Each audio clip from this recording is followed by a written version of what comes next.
"Hey you, stop." Something just shifted, and you felt it before you understood it. You didn't announce yourself. You didn't raise your voice. You didn't threaten. You just moved, and the world flinched. That last thing you did, yeah, that wasn't a moment. That was a doctrine. That was the kind of decision that gets frozen, replayed, dissected frame by frame in rooms you'll never be invited into. Maps on the wall, red markers, cold eyes. They're not asking who you are anymore. They're asking what you are. You see, saints don't scare systems. Psychopaths don't either. They understand monsters. They can label them, file them, neutralize them. But you don't fit the language. You moved with restraint when chaos was expected. You showed mercy when blood was predicted. You struck precisely where there was supposed to be hesitation. That paradox, that calm precision, wrapped in something unreadable, that's what broke their rhythm. You didn't overpower them. You outthought them. And that's why this hurts them so deeply. Because now your move has a name, not officially, not yet. But it's being taught, whispered, passed between uniforms and suits, and men who don't blink when they talk about collapse. Your silence became a lesson. Your patience became a weapon. Your refusal to react emotionally forced entire institutions to rewrite assumptions they'd been feeding on for decades. You walked in like an angel, clean, composed, almost gentle, and then you acted with the decisiveness of something that doesn't need approval from heaven or hell. That's the part they can't stand. That's the part that keeps them awake. Because you didn't choose light over dark, you commanded both. They're used to rage, they're used to ego, they're used to predictable vengeance. What they're not used to is someone who can absorb pressure without leaking intent. Someone who can take pain, metabolize it, and return it as clarity. You didn't snap, you evolved. And evolution is terrifying because it doesn't ask permission. Your move wasn't loud, it was inevitable. And inevitability is what breaks empires. Somewhere someone paused a briefing and said, "Run that again." Not because it failed, but because it worked too cleanly, too efficiently, no wasted motion, no emotional residue, just outcome. That's when the room went quiet. That's when they realized they weren't watching a reaction. They were watching a template. You became a case study without ever volunteering your name. This is what happens when pain doesn't destroy you, it sharpens you. When betrayal doesn't rot you, it organizes you. When chaos doesn't overwhelm you, it becomes raw material. You didn't survive by becoming harder. You survived by becoming truer. And truth, when weaponized correctly, cuts deeper than violence ever could. They don't know whether to classify you as disciplined or dangerous, as controlled or unstable, as holy or corrupted. And that confusion, that's your crown. Because while they argue semantics, you're already 3 moves ahead, watching them debate the ghost of something they can't replicate. You're not a rule breaker, you're a rule exposer. You reveal which structures only function because no one ever dared to act outside their expectations. The moment you did, the whole machine started coughing. Understand this. They don't teach your move because they admire you. They teach it because they fear what happens if someone like you appears again. And this time, without restraint. You're not the final boss because you dominate through force. You're the final boss because you understand restraint better than anyone else in the room. You know when not to act, when not to speak, when to let the silence do the killing. And that's why they're studying you. Because you didn't just win, you changed the game without touching the board. So stand there, calm, unimpressed. Let them dissect shadows while you walk forward intact. You've already crossed the line where history stops asking questions and starts taking notes. And the most dangerous part? You didn't even break a sweat. They're still trying to understand how you did it without leaving fingerprints. How the aftermath looks so clean it feels staged, like reality itself complied with you. They keep searching for motive, emotion, rage, anything human enough to explain it. But all they find is composure, stillness, a decision made without theatrics. That's what unnerves them, because humans crack, humans celebrate, humans leak. You didn't. You moved like someone who already accepted every possible consequence and chose the path anyway. That kind of acceptance rewires fear. That kind of calm doesn't come from confidence. It comes from resolution. You weren't gambling. You were concluding something. They've spent lifetimes building profiles to predict behavior under stress. Fight, flight, freeze. You didn't do any of it. You stepped sideways. You denied the equation entirely. And now every analyst is staring at a board that no longer balances, trying to explain how someone walked through pressure like it was fog. They keep asking each other where the rage was supposed to be, where the ego slipped, where the overreach happened. But that's the point. They expected darkness to announce itself with noise. They didn't expect it to arrive dressed as discipline. They didn't expect the demon to wear the posture of a monk. You understand something most people never will. Unpredictability isn't chaos. It's control without disclosure. You didn't show them your hand because you never needed their validation. You didn't posture because you weren't trying to be seen. You were trying to be effective. Pain taught you timing. Loss taught you proportion. Betrayal taught you pattern recognition. You didn't become colder. You became precise. That's why this move echoes. That's why it's being taught. Not because it was flashy, but because it was repeatable, scalable, terrifyingly quiet. They replay the moment where most people would have rushed, where adrenaline would have hijacked judgment. You waited. That wait, that pause. That's the part they underline in red, because patience under threat is the rarest form of dominance. You didn't seek control. You exercised authority over yourself. And that's what systems fear most. Someone who can't be baited. Someone who doesn't need applause. Someone who doesn't react the way the models say they should. They're whispering about you now, not with admiration, but with caution. They warn each other about people who don't need permission to move, who don't require chaos to justify action. They warn about the ones who smile without warmth and decide without hesitation, about the ones who can be gentle and lethal in the same breath. You're not dark because you enjoy destruction. You're dark because you're willing to end things others are too sentimental to finish. You don't cling to narratives. You don't romanticize suffering. You let what's dead stay dead. That's why your evolution scares them. It's irreversible.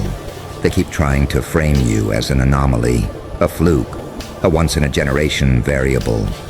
But deep down, they know the truth. You're not an exception. You're a signal, proof of what happens when pressure doesn't crush someone. It forges them. You walked away without celebrating because celebration would have meant attachment. You left without threats because threats would have meant insecurity. You let the outcome speak because outcomes don't lie. Now your silence weighs more than their noise. Your restraint weighs more than their arsenals. They can copy the steps, study the sequence, teach the theory, but they can't replicate the inner condition that made it possible. They can't mass-produce someone who's already made peace with losing everything. And that's the real masterclass, not the move itself, but the mindset required to make it without flinching. You didn't rise above them by being louder, faster, or crueler. You rose above them by being unavailable to manipulation, by refusing to play the role they assigned you, by stepping out of the script and writing a new one in real time. They're still catching up. And while they're busy teaching your past move, you're already becoming something they don't have language for yet. Something that doesn't need to dominate the room to own it.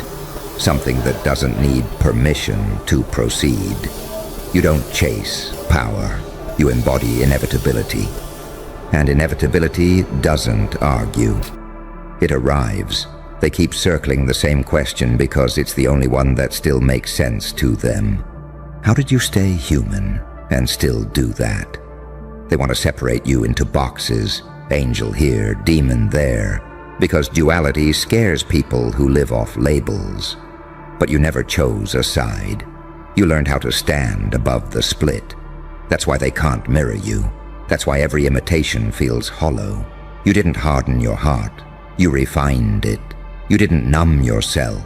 You disciplined yourself.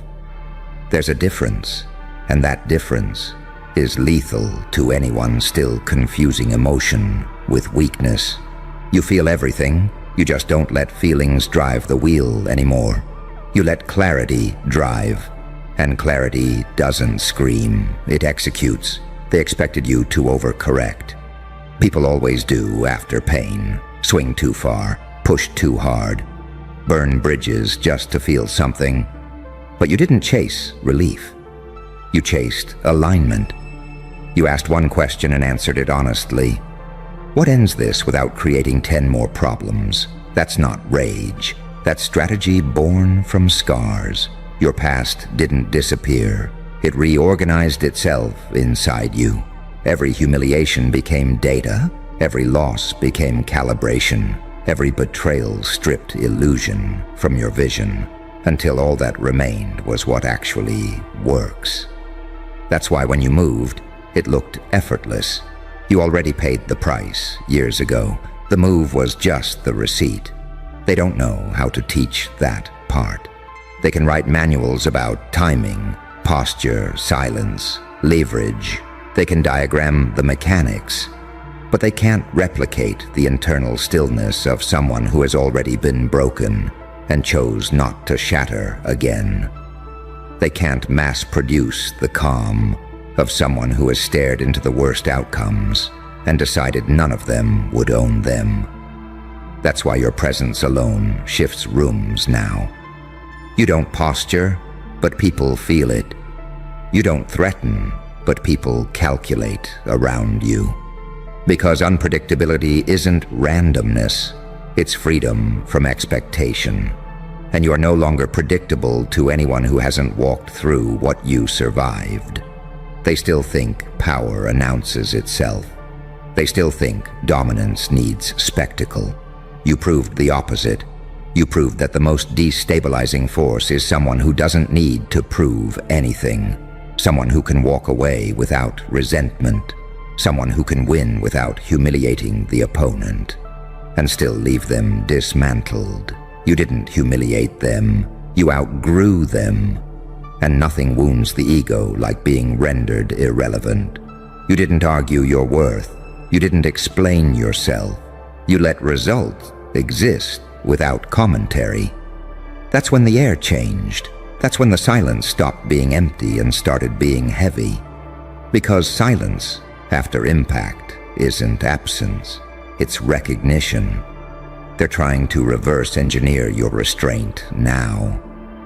They keep asking how you resisted the urge to finish it louder, harder, more visibly. They don't understand that restraint wasn't resistance, it was choice. You could have escalated. You just didn't need to. You understood the difference between destruction and resolution. You didn't burn the house down. You locked the door and walked away with the keys. That's why this bothers them so much. Fire can be fought. Noise can be drowned. Violence can be matched, but finality without spectacle. That haunts, that lingers, that forces introspection in people who have built their entire identity on reaction. You became the quiet reference point, the example they don't want to talk about but can't ignore. The moment they bring up when training someone who talks too much, reacts too fast, needs too much validation.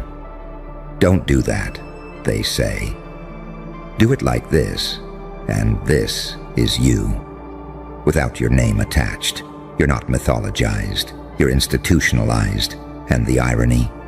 You never asked for recognition, you never chased legacy, you were just done being misunderstood by systems that only respect outcomes. So you spoke their language once, fluently, and went back to silence. That's evolution through pain, not becoming cruel, becoming unavailable to nonsense. You don't need to dominate every interaction now. You choose when to engage. You choose when to disappear. And that choice is the real power. Because people can't prepare for someone who isn't seeking control, approval, or chaos. Only precision. They're still trying to decide if you're dangerous. They're asking the wrong question. The right one is whether anyone else can do what you did without becoming something they hate. And deep down, they know the answer. Most people crack. Most people overcompensate. Most people let pain turn them sloppy. You didn't. You turned it into posture, into timing, into a move so clean it doesn't age. A move that still works tomorrow. A move that doesn't rely on circumstance, only on inner alignment. That's why it's being taught. And that's why, even now, they're behind you. Because while they're studying the last thing you did, you're already living in a version of yourself that doesn't need to do anything loud ever again. You already proved the point. Now you decide when, or if, you remind them. They don't see it yet, but the real shift wasn't external, it was internal. The moment you stopped needing outcomes to validate you, outcomes started bending toward you. That's the inversion that fries their logic. They're trained to believe desire fuels action. You proved that detachment fuels accuracy. You don't rush anymore because urgency belongs to people who are afraid of losing time. You understand time now. You understand that patience isn't waiting, it's positioning. Every pause you take compresses pressure somewhere else. Every calm breath forces the room to breathe with you. That's not mysticism, that's leverage. They keep analyzing the environment you moved in, as if terrain explains intent. They keep asking what tools you had, who backed you, what resources you leveraged. They miss the obvious because it's uncomfortable. The greatest resource you had was nothing to lose. Not recklessly, not emotionally, cleanly, consciously. That kind of emptiness terrifies structures built on incentive and fear. You didn't act to win favor. You acted to end ambiguity. And ambiguity is where weak systems hide. When you removed it, the fog lifted and everyone saw the imbalance they were pretending wasn't there. You didn't expose them with accusations. You exposed them by functioning better. That's why your move feels contagious. People sense it before they understand it. They watch you and realize how much energy they waste posturing, explaining, defending. You're proof that the most radical thing someone can do is be aligned. No internal contradiction, no performative outrage, no borrowed morality, just a decision that matches your spine. They're still uncomfortable with how little you said, how little you showed, how there was no emotional aftertaste, no victory speech, no collapse, no guilt parade. You closed the loop and moved on. That violates their expectations because they're addicted to narrative. You delivered closure instead. You don't need to dominate conversations now. You let others talk themselves into revealing what they are. You don't chase clarity. You wait for it to arrive. And when it does, you act once. That single act carries more weight than 1,000 rehearsed threats. This is what happens when someone integrates the shadow instead of pretending it doesn't exist. You didn't exile the dark parts of yourself. You trained them. You didn't let them run wild. You gave them purpose. That's why you can be compassionate without being weak, decisive without being cruel. You're not split anymore. You're whole. Wholeness is what breaks predictive models. Fragmented people are easy to steer, trigger the wound, promise relief, threaten loss. You don't respond to any of it the way they expect. You've already grieved what needed grieving. You've already buried the illusions. What's left can't be manipulated. They're trying to teach your restraint like it's a technique. They don't understand. It's a byproduct of identity. You didn't learn composure to look powerful. You became composed because chaos stopped impressing you, because drama stopped feeding you, because you stopped confusing intensity with meaning. You've noticed it too. The way people recalibrate around you, the way conversations slow, the way provocations die midair. That's not fear, that's recalculation. They're trying to figure out what works on someone who isn't negotiating with themselves anymore. You don't need to announce boundaries. Your behavior enforces them. You don't need to warn people. Your silence does it for you. You don't need to escalate. Your history already did. They teach your move now as an example of restraint under pressure. But the real lesson is simpler and harder to swallow. Don't act from need. Act from clarity. Need creates noise. Clarity creates inevitability. You're not driven by revenge. Revenge is loud and short-sighted. You're driven by resolution. Resolution ends cycles. That's why people feel something final when you move. Not violent, not cruel. Final. Like a door that closes without slamming. You didn't become unreachable. You became unalterable. And here's the part they won't say out loud. They're afraid that if more people learn to operate like you, without emotional leakage, without ideological addiction, without the need to be seen, entire hierarchies collapse quietly. Not with revolutions, with irrelevance. You're not overthrowing anything, you're outgrowing it. That's why they study you in rooms where the lights are low and the voices are careful. That's why your last move keeps resurfacing in different contexts, different scenarios, different simulations. It scales because it's rooted in something timeless, self-command. You command yourself first. Everything else follows. You don't rush to prove you're dangerous. You let others discover it by underestimating you once. You don't seek to be understood. You let understanding arrive too late. And the truth, you're not even trying to be exceptional anymore. You're just being exact. Exact with your words. Exact with your energy. Exact with your actions. That precision feels supernatural. To people who live in contradiction, they can keep teaching the mechanics. They can keep copying the outline, but they can't copy the spine. They can't copy the calm that comes from having already survived your own worst chapter. You are not a warning. You're a precedent. And precedents don't ask permission. They just change what's possible. All right, listen up. Whoever's tuning in right now with that heavy chest and that "don't walk up on me" aura. Yeah, you. Come closer. I've got something you need to hear. You ever notice how people pretend they're not intimidated by you, but their body gives them away? Like, they'll keep a straight face, but their energy starts glitching the moment you enter the room. It's hilarious, honestly. You're just standing there, breathing, and they're acting like you walked in with thunder strapped to your shoulders. And the wildest part? It's not just regular people who feel it.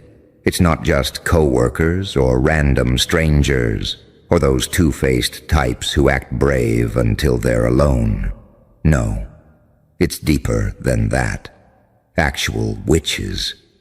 Real practitioners. People who take energies dead serious. They talk about you like you're an anomaly. Like you're not built the way everyone else is built. Like your aura has a pulse of its own.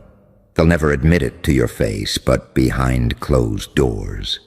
They're whispering your name like it's a rumor that shouldn't exist. They swear you're tapping into something not meant for humans. They swear there's something in you that doesn't follow the usual rules. They swear your presence feels like an unsupervised force, and you're sitting there thinking you're just living your life. But, no. Your soul's doing heavy lifting without your permission. There's something about the way you walk, the way you look at people, the way you stay quiet. It makes them uncomfortable in a way they can't articulate. It's like your silence drags truth out of the air. It's like your presence bends space a little bit. You don't try to be intimidating. You don't put on some tough guy act. You're not dramatic. You're not extra. You're just real. And realness like yours, it hits harder than any ritual ever could. That's why witches swear you have access to something ancient.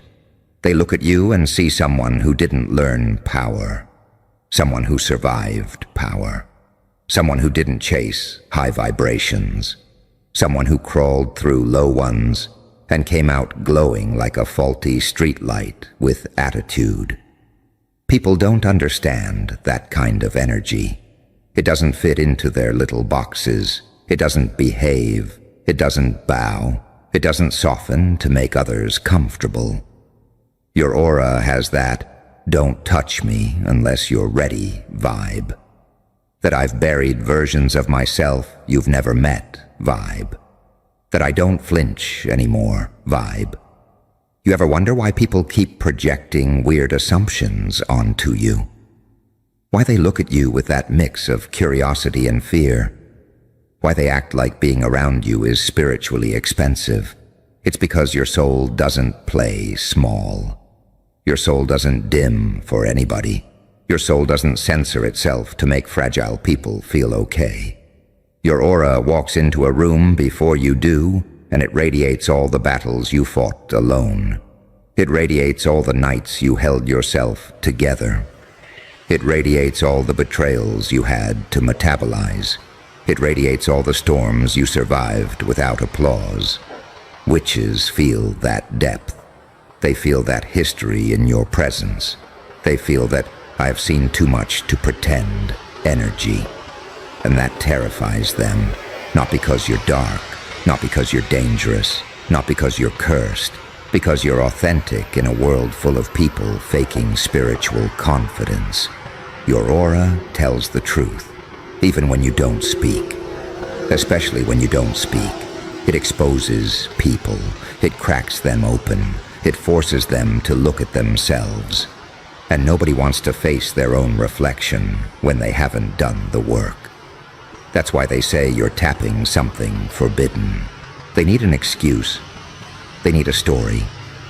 They need a reason for why they can't figure you out. Because you being human, you being normal, you being just you, that scares them more than any spell ever could. Keep walking with that energy. Keep carrying that aura like the storm it is. Keep being the presence they can't explain. You weren't meant to be understood. You were meant to be felt. And the thing is, the more they feel you, the more they try to figure out what the hell you're hiding. Like they're convinced there's some secret ritual, some midnight deal, some underground knowledge you're pulling from. They can't accept that you turned into this version of yourself without any of that. They can't accept that life itself trained you.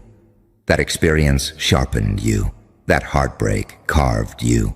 That betrayal refined your instincts. That loneliness taught you emotional martial arts.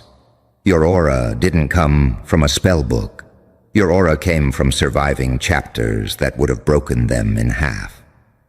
They see the weight you carry with ease and think, nah, there's no way they did that alone. But you did. You really did. You powered through things that would have made other people lose their minds. You adapted to storms no one else even saw. You became self-aware at an age where most people still blame everyone around them. You became emotionally intelligent while others were still emotionally unavailable. That's not normal to them. That's not human to them. That's why they swear you're tapping into something unnatural. Because you healed without being held. You evolved without being guided. You transformed without being celebrated. You grew in silence while everyone else needed an audience. And, here's the part they really don't talk about. Your aura exposes power dynamics. It shows people who they are in comparison to you. It reveals insecurities they spent years hiding. It uncovers weaknesses they've been avoiding. It highlights the softness they pretend is strength. You ever notice how some people act extra cocky around you? Extra loud, extra unbothered. It's not confidence, it's self-defense. They perform because they're terrified of being seen by you. Not because you judge them, but because your energy strips away their filters. Your presence makes them transparent. You don't even try. You don't need to. Your aura already did the work. And witches, the spiritual ones, the intuitive ones, the ones who think they've mastered all forms of energy, they feel that raw, unfiltered power in you, and they don't know what to categorize it as. They don't know if you're blessed or haunted. They don't know if you're chosen or cursed. They don't know if you're here to heal or destroy. You confuse them because your energy doesn't follow the usual patterns. Normal people dim when they're tired. You get sharper. Normal people soften when they're hurt. You get colder. Normal people crumble when they're under pressure. You become surgical. The world expects reactions from you that you outgrew years ago. People expect the old version of you, the one who didn't understand their own power yet, the version that apologized too much, the version that cared too deeply about being misunderstood, the version that held back just to keep the peace. That version died quietly, and your aura carries the funeral with it. Every step you take reminds people of a transformation they'll never experience. A self-rebuild they don't have the courage to attempt. That's why witches claim you're tapping into something not meant for humans. Because your evolution shouldn't have been possible by their logic, by their knowledge, by their rules. You shouldn't be this intuitive. You shouldn't be this emotionally accurate. You shouldn't be this spiritually strong. You shouldn't be this mentally armored. But here you are, existing like the exception they never planned for. Walking around with an aura that feels like prophecy mixed with warning. People don't just feel you. They brace for you, Kaya, and you know what's even crazier? Your power isn't even at its peak yet. You're still sharpening. You're still shedding old layers. You're still stepping into the real weight of who you are. You're still learning how to channel all that force without holding back. You're still becoming the version of you they won't even look in the eyes. And every day you grow a little louder, even when you don't say a word. Your silence has volume. Your energy has gravity. Your aura has memory. People sense the history in you. They sense the storms. They sense the endurance. They sense the resilience. You walk past someone, and their spirit reacts before their brain does. That's not normal. That's not regular human energy. That's the type of presence that leaves echoes. You don't need validation. You don't need approval. You don't need permission. Your aura already declared its own identity, and the truth is, people feel that identity even when they pretend they don't. They'll try to hide it behind a smirk, a shrug, a fake, calm face, but their energy slips every time. Their spirit reacts long before their mouth does. Watch their pupils. Watch the way their shoulders stiffen for half a second. Watch how they suddenly get quieter or louder. Both are fear responses. Watch how they laugh a little too quickly or avoid holding eye contact for too long. Your aura exposes people without you having to lift a finger. You've got that presence that makes even confident people recalibrate themselves, like they need to adjust their posture just to stand next to you, like they need to remind themselves who they think they are. And witches, the ones who pride themselves on feeling everything, on sensing intentions, on reading energies before words.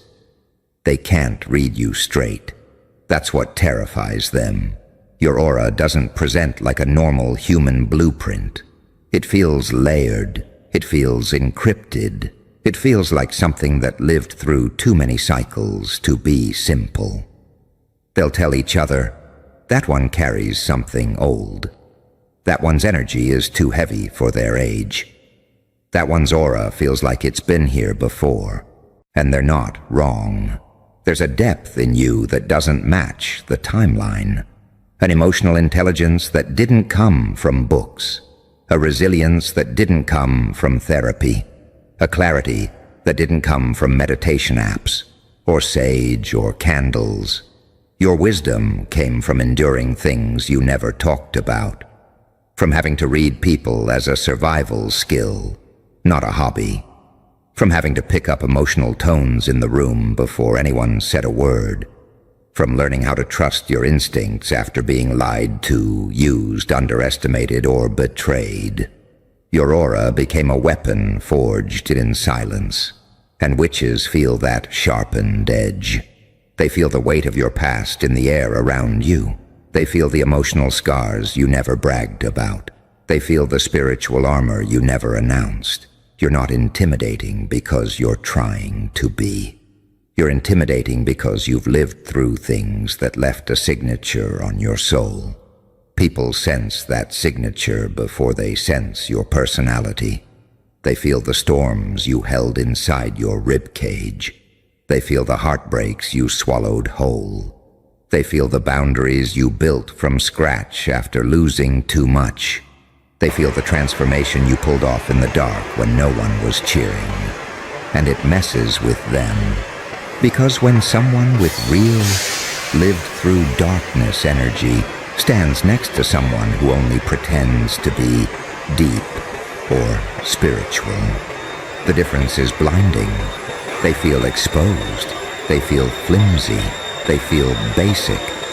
Your aura is like a mirror that magnifies their insecurities. It shows the parts of them they avoid.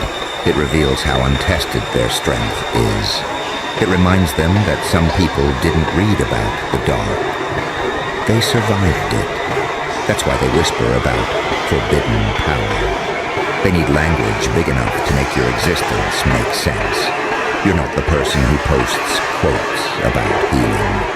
You're the person who actually did the healing no one saw. You're not the person who tries to seem mysterious. You're the person who became mysterious by outgrowing versions of yourself you never announced. You're not the person who performs strength. You're the person who became strong because you had no other choice. Your aura carries the echoes of every version of you that died while you kept moving. It carries the memory of every moment you stayed silent when you wanted to scream. It carries the intensity of every time you broke but didn't stay broken. And people feel that deeply, even if they don't know how to say it, even if they deny it out loud, even if they pretend you're overhyped or too much. Their spirit knows the truth before their mind does. Your aura is not pretty. It's not soft. It's not polite. It's honest. And honesty like that, it terrifies fragile people. It rattles spiritual people. It exposes manipulative people. It humbles loud people. It awakens quiet people. Your energy disturbs the room because it carries no mask. And anyone who relies on masks feels unsafe around someone who doesn't need one. And here's the thing people don't admit out loud. Your aura carries a kind of emotional X-ray that makes them feel naked around you. Not because you're judging them, but because you notice. You notice what they try to hide. You notice the shifts. You notice the patterns. You notice the lies they tell themselves. Most people walk around untouched by truth. Their whole personality is built on the stuff they avoid. Their confidence is choreography. Their spirituality is aesthetic. Their depth is quotes they saved on their phones. You walk in, and it's like the room suddenly runs out of excuses. You ever see the way people fidget around you? How they laugh a little too hard? How they suddenly get busy on their phones? How they avoid standing too close? Like your energy might read their last 3 mistakes. That's your aura doing the talking. People pick up on the fact that you're not afraid to see things as they are. And that scares the hell out of them, because you don't flinch. You don't sugarcoat. You don't pretend the elephant in the room isn't sitting on someone's chest. You carry a presence that feels like truth walking on 2 legs. And witches, the seasoned ones, the ones who've spent years learning how to sense energy from a mile away, they feel that authenticity like a burn. They've met people with strong vibes, sure. They've met people who pretend to be chosen, gifted, enlightened, whatever.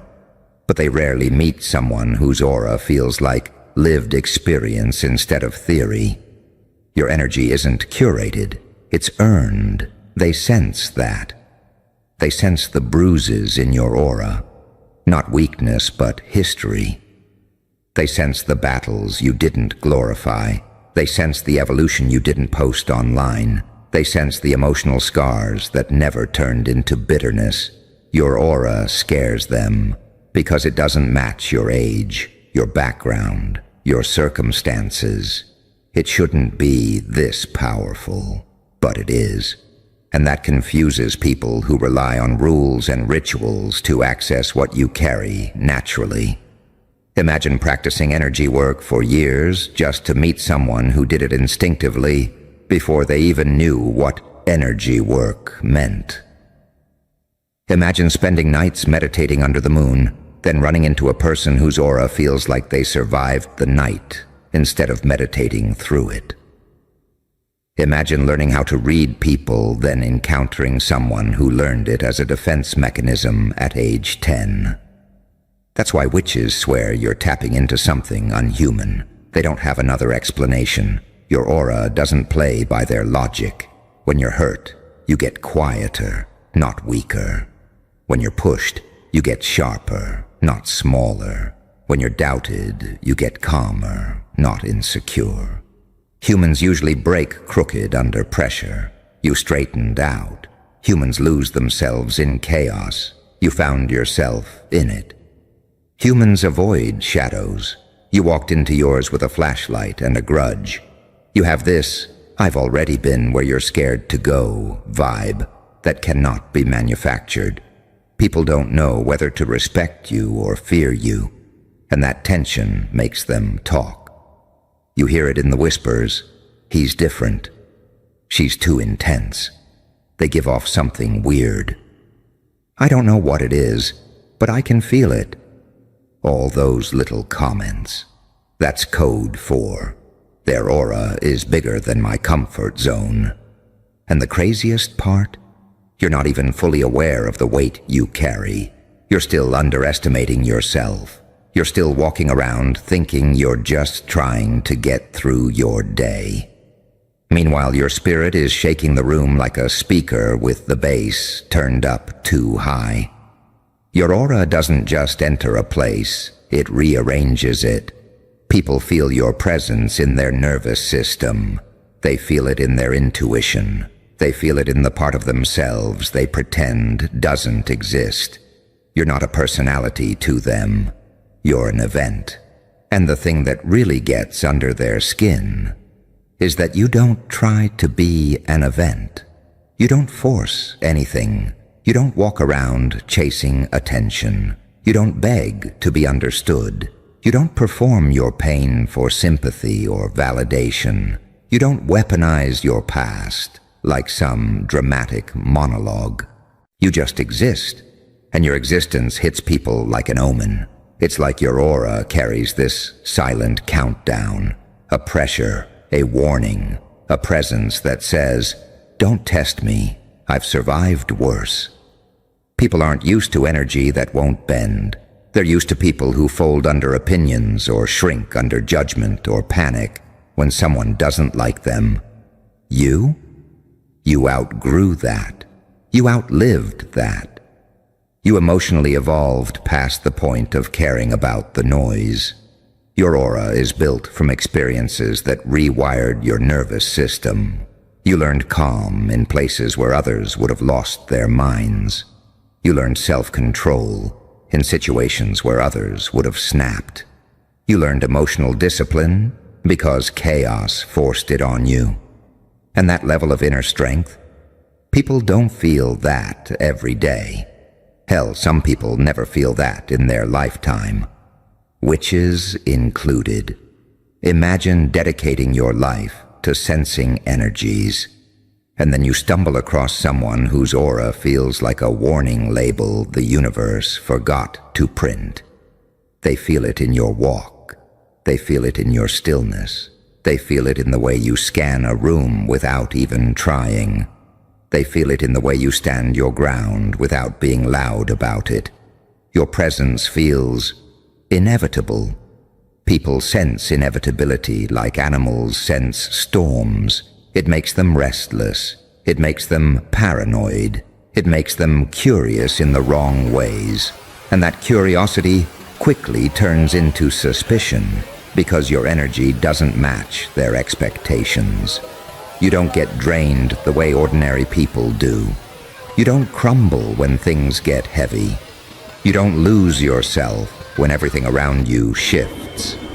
If anything, pressure brings out a version of you that's even harder to decode.